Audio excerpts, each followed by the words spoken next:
Avant de parler du match, je souhaite faire mon mea culpa parce que au début de la saison, je pensais que le Barça était en mesure de remporter la Ligue des Champions, honnêtement. Mais après avoir visionné le match d'aujourd'hui, honnêtement, je me dis qu'en Espagne, on est loin d'être prêt. Et je dis ça à la fois pour le Barça, mais également pour le Real Madrid. Parce qu'aujourd'hui, ce qu'on a vu, le spectacle qu'on a vu, je pense pas qu'il y ait une équipe de Liga, donc je fais allusion au Barça, au Real, mais également à l'Atlético Madrid, qui sont capables de nous proposer un jeu avec un niveau pareil. Je suis désolé, mais ce qu'on a vu aujourd'hui, c'est un spectacle monumental. C'est incroyable ce qu'on a vu aujourd'hui, ce que le PSG et le Bayern Munich nous ont proposé aujourd'hui, c'est du miel. Honnêtement, ça dépasse même le match qu'on a vu l'année dernière entre le Barça et l'Inter de Milan. C'est exceptionnel aujourd'hui. Franchement, le niveau des deux équipes aujourd'hui, c'est juste incroyable dans le sens où on pouvait s'attendre à un match plutôt fermé, un match où les deux équipes ne voulaient pas prendre de risques, un match où les deux équipes en fait jouent avec la peur en sachant qu'il y a un match retour. Mais aujourd'hui, Kanini, les deux équipes se sont rendues coup pour coup. Franchement, bien malin aurait été celui qui aurait été capable de deviner le score de ce match. 5 buts à 4, 9 buts. En fait, c'est un match de FIFA ou c'est un match de Ligue des Champions dans la vraie vie? Honnêtement, ce qu'on a vu aujourd'hui.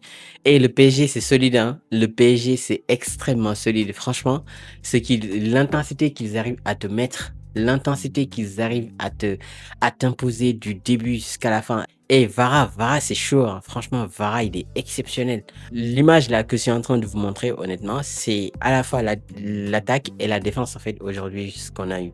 Parce qu'aujourd'hui, on a eu deux défenses cataclysmiques, mais franchement, les milieux et les attaquants ont répondu plus que présent. Dembélé qui a été incroyable, Kvaratskhelia exceptionnel. Franchement, ce joueur, waouh, l'intensité qu'il te met, la qualité du dribble du monsieur. Waouh, quand il est sur le côté, il arrive forcément à faire des différences. Et moi, en fait, ce qui me plaît le plus dans ce match-là, c'est que on a vu aujourd'hui ce qui est typiquement un attaquant. Un attaquant, en fait, c'est censé être le premier défenseur. Et c'est ce qu'on reproche à Mbappé tous les jours, en fait. Le fait que, voilà, il doit faire des efforts. Le fait que les attaquants, en fait, aujourd'hui, dans le football moderne, sont censés faire plus d'efforts que les défenseurs. Et aujourd'hui, les deux attaquants, donc des deux équipes, en fait, nous ont proposé la même chose. Harry Kane, parfois, on le voyait descendre jusqu'en latéral. On aurait dit que, genre, c'était un défenseur, tellement, en fait, il était partout. Franchement, aujourd'hui, le match qu'on a assisté, c'est juste exceptionnel. Des deux équipes qui se rendent coup pour coup. Dès le début du match, en fait, on savait qu'on allait assister à un match exceptionnel. Dès le début du match, même si voilà le penalty concédé par Davies, pour moi c'est plutôt sévère quand même, il faut se le dire, parce que le ballon touche déjà une partie de son corps avant de toucher sa main. Mais pour autant, en fait, le penalty peut se siffler comme peut ne pas se siffler. Mais honnêtement, ce qu'on a vu aujourd'hui, même ça, en fait, ça n'a pas gâché le match, j'ai envie de dire. À un moment donné, le PSG avec 3 buts d'écart, on se disait que allez, c'est fini, le Bayern Munich n'ira jamais en finale. Et pourtant, en fait, ils ont continué à pousser. Et aujourd'hui, ils ont toujours leur destin entre leurs mains. Parce que voilà, il reste le match retour. Le match retour, ils vont le jouer chez eux. Et il n'y a qu'un seul but à rattraper. Et honnêtement, je pense qu'au match retour, il y aura plus qu'un but de marqué dans le match. Donc forcément, en fait, ils ont toujours leur destin entre leurs mains. Et franchement, parlons un peu de Luis Diaz. Luis Diaz aussi, il est exceptionnel. En fait, moi, hein, honnêtement, je l'ai un peu mauvaise dans le sens où quand on pense que l'année dernière, Deco voulait aller sur Luis Diaz et tous les supporters, en fait, étaient en train de l'insulter en mode, mais qu'est-ce que tu fais alors qu'il y a Nico Williams juste à côté. En fait, aujourd'hui, je comprends mieux ce que Luis Diaz représente.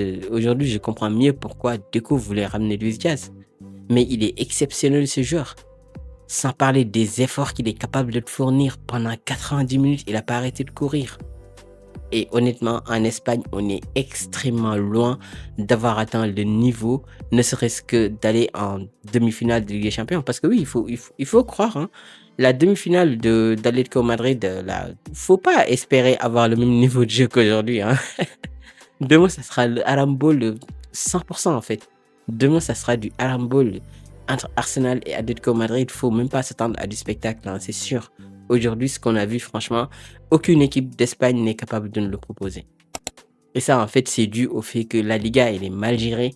La Liga, elle est extrêmement stricte au niveau des recrutements. La Liga n'a plus aucun niveau Aujourd'hui, tout le prestige qu'il y a au niveau de la Liga, c'est le Classico. Mais après ça, il n'y a plus rien du tout. Et c'est dans ces soirs-là de Ligue des Champions que ça se ressent.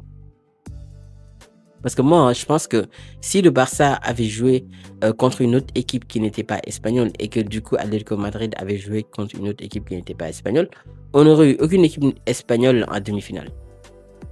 Je suis désolé de le dire, mais aujourd'hui, en fait, il faut juste voir l'écart de niveau qu'il y a entre la Liga et les autres championnats. Et je dis pas ça par rapport au fait que le PSG et le Bayern Munich nous ont proposé un spectacle comme ça aujourd'hui. On est censé avoir un spectacle comme ça parce que c'est les deux meilleures équipes de leur championnat respectif qui se sont affrontées. Mais moi, je pense que si le Barça, qui est également la meilleure équipe de la Liga, avait affronté, j'ai envie de dire, une autre équipe qui est meilleure à son championnat, le match, en fait, aurait pas atteint ce niveau-là. Je suis désolé de le dire, mais le Barça n'est pas capable de nous sortir un spectacle pareil. J'aime bien le Barça, honnêtement, j'aime bien le Barça, je supporte le Barça. Mais en fait, il faut juste être réaliste. Il faut juste être réaliste, en fait. Ce niveau d'intensité-là qu'il y a eu aujourd'hui dans ce match-là, aucune autre équipe n'est capable de le sortir en Liga. Et ça, c'est principalement dû au fait que le niveau de banc du Barça, du Real et des autres équipes de Liga est extrêmement limité. C'est extrêmement limité. Peut-être Atletico peut rivaliser à un niveau profondeur de banc. Mais après eux, on les connaît. Leur Arambol va les suivre jusqu'au bout. Donc jamais de la vie, ils vont se découvrir. Jamais de la vie, ils vont sortir, nous proposer un spectacle pareil. Donc oui, franchement, aujourd'hui, les deux équipes nous ont rendu fiers. Les deux équipes nous ont montré ce qu'est le football moderne, le football actuel où tous les joueurs sont censés faire des efforts du début jusqu'à la fin. Et honnêtement, je pense que je ne verrai pas un autre match aussi plaisant cette année, voire dans les 2 prochaines années. Ça, c'est sûr. Donc, dites-moi un peu ce que vous avez pensé de ce match-là. Si vous avez découvert cette chaîne avec cette vidéo, sachez qu'ici, on fait des débriefs des matchs du Barça, du Real et également exceptionnellement ce genre de soirée de Ligue des Champions. Donc, abonnez-vous, partagez la vidéo et vive le football et vive le Barça.